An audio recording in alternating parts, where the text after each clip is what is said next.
So. Im Namen des Europäischen Fremdsprachenzentrums des Europarates, ich möchte Sie alle im wunderschönen Meerscheinschlüssel und zum zweiten Teil unserer Konferenz willkommen heißen. Au nom du Centre européen pour les langues vivantes du Conseil de l'Europe, je vous souhaite une cordiale bienvenue au magnifique Meerscheinschlüssel et à la deuxième partie de notre conférence.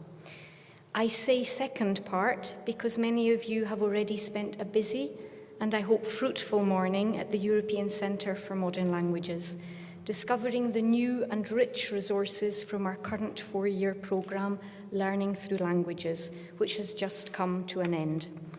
I'd like to extend an especially warm welcome to those of you who weren't with us this morning, but have chosen to join us here this afternoon. An exciting programme awaits us. I would just like to point out one small change to the programme.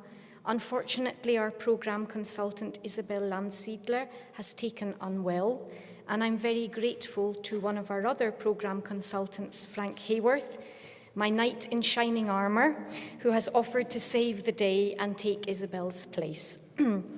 Just before I hand over to my Austrian colleagues, Martin Pletersek and Daniela Unger-Ullmann, who are going to welcome you on behalf of the 2 Austrian ministries, the Ministry of Education and Women's Affairs and the Ministry of Science, Research and Economy, who, together with the Styrian regional authorities and the city of Graz, so generously support the European Centre for Modern Languages, and to whom we are very grateful, I wanted to say a few words about this prestigious venue. And I'm going to do that next part in French, which is the other official language of the Council of Europe. Certains de nos invités autrichiens connaissent sans doute déjà ce magnifique endroit, mais pour ceux venus d'ailleurs, c'est probablement la première fois ici. Le Meerscheinschlüssel a été construit vers la fin du XVIIe siècle, même si les premiers plans sont plus anciens. Ce joyau architectural baroque, avec ses magnifiques fresques que vous voyez autour de vous, est aujourd'hui la propriété de l'université Karl Franzens de Graz. Actuellement, surtout utilisés pour des événements culturels et éducatifs, ces murs chargés d'histoire nous offrent le privilège de pouvoir célébrer ici la nôtre, même si elle est bien entendu beaucoup plus modeste.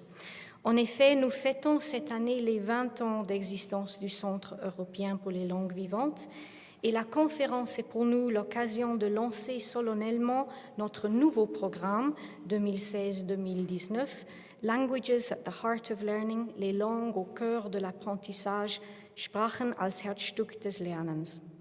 C'est aussi une merveilleuse occasion pour nous de remercier chaleureusement tous nos experts et partenaires pour leur engagement indéfectible pour le CLV et pour leur soutien sans faille dans la poursuite d'un objectif commun qui est celui d'offrir une éducation aux langues de qualité au plus grand nombre. Je souhaite qu'ensemble, nous puissions tous poursuivre cet engagement dans les années à venir afin de pouvoir lui accorder un rôle plus important encore. Mais nous aurons l'occasion de revenir là-dessus un peu plus tard.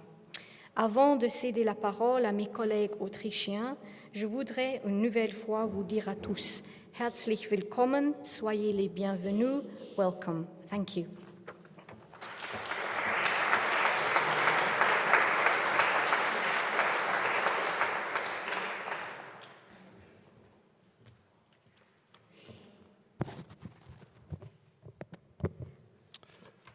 Good afternoon, ladies and gentlemen. My name is Martin Pletersek. I've been invited to say a few words on behalf of the Ministry of Education and Women's Affairs. I promise I'll be brief. We all came here to listen to much more interesting speakers from all over Europe, but kindly bear with me for a few minutes anyway. I know this place, the Meerscheinschlüssel, pretty well, as I had the pleasure to study here in Graz, and many of my lectures took place on these premises here. Most often, what am I doing here? Sorry. Most often, I would have been sitting where you're sitting right now. But I remember at least once being on stage here, literally, for a performance of a few scenes of George Bernard Shaw's St. Joan. On entering the stage, the beginning of my text was, "I have kept my word, the English are gone." Apart from the fact that the British might actually soon be leaving, we have to be glad to have left behind the Europe of 100 Years' War and many more European wars that were to follow. Instead, we live in a sometimes clumsy construct called the European Union, a union that is often not very unified, a union often criticized for many good reasons and also for not so good ones, a union that seems detached and aloof sometimes, yet has managed to keep its member states from each other's throats for so long that many of us take peace for granted now. The union is also often criticized for its heavy bureaucracy, and that supposedly is very large and far from citizens. But whatever one may think of the Brussels bureaucracy, it cannot be denied they understood the importance of languages and the crucial role languages play if we are all to live together happily and peacefully in this Europe of ours. Language is the foundation of any social interaction, a central means for receiving and passing on information and knowledge. Language structures our thoughts. Language creates consciousness, helps to establish identities. The list goes on. I think I don't need to go into that here. In a multicultural society, language is a key competence when dealing with diversity issues. In education, it's crucial. And whatever you think of it, whether you like the idea of a multicultural society or not, in Austrian schools, it's simply a reality. 20% of all pupils in compulsory education speak a first language that is different from German. In Vienna, this number is already more than 50%. And just another little anecdote. A moment when I started working at the ministry, I remember very vividly. I was at a conference like this, and I was sitting beside an elementary school teacher, and the topic was also on education and languages and migrants. And she said to me, "Well, this is all very nice, but you know, imagine you go to work in the morning and there's 24 kids in your class, and 23 out of those don't speak German. Now go teach." That was a very, very lively example of what we actually, and of what teachers actually have to deal with today. As you know, today is also International Human Rights Day. Why do I mention this? I say that because we have now around 80,000 refugees in Austria. Many of those are young people, many of those are unaccompanied minors. They have a right and an obligation to go to school, and it's our duty to accommodate them and to support them within our education system. More than ever, therefore, language is crucial.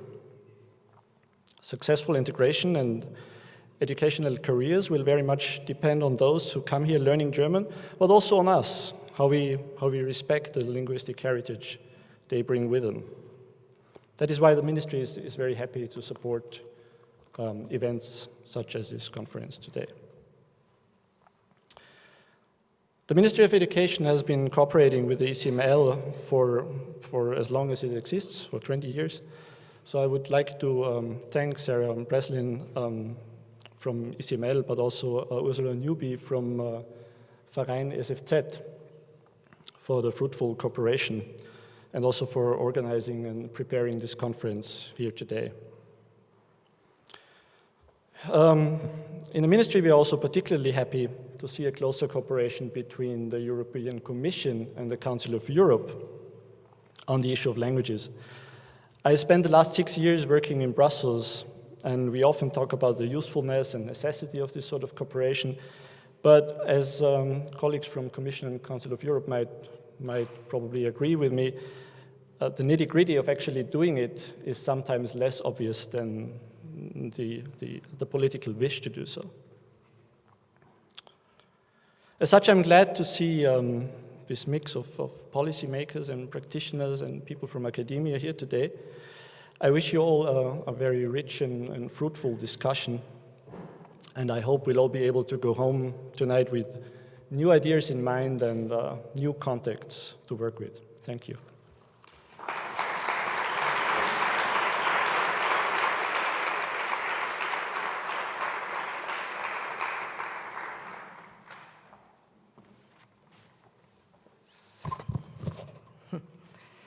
Dear ladies and gentlemen, dear conference participants, I would like to warmly welcome you on behalf of the Austrian Federal Ministry of Science, Research and Economy to the ECML conference on learning through languages. I'm very pleased to see so many of you here today, which I take to be an expression of your interest in the conference topic. High-ranking experts from Austria and abroad will provide us with an interesting insight into European cooperation in language education for building a better Europe. There has been excellent cooperation between the European Center for Modern Languages and the University of Graz since the founding of the ECML in 1994. Since that point in time, the University of Graz has offered administrative support, given suggestions regarding content during program planning, and provided experts who are heavily represented among the project coordinators and consultants in ECML work programs. Mutual support, common activities, and regular exchange of information occur via the Language Network Graz, the Sprachennetzwerk Graz, which is responsible for the activities of the European Day of Languages, responsible for the presentations of studies on linguistic diversity in daily life, and panel discussions of plurilingual Europe. DCML's international contacts guarantee the high standard of conventions and conferences held at the University of Graz. Therefore, it makes me proud that the ECML was able to get so many experts as keynote speakers for this conference. I'm very excited to hear what they have to say about national challenges at European level, and I'm particularly looking forward to the presentation of the new ECML program. As you can imagine, it is no small task organizing a conference of this size, and I would like to extend a very sincere thank you to Mrs. Sarah Breslin, Mrs. Ursula Newby, and Mrs. Hermine Benz, who have been in charge of inviting the experts. Holding this international conference in Graz requires a lot of self-initiative and commitment, and so I would like to once again express my heartfelt gratitude to all the staff members of the ECML who have been involved in organizing this conference. I wish all of you the very best for the conference, and most of all, new impressions and insights that you can integrate into your academic work. Thank you for your attention.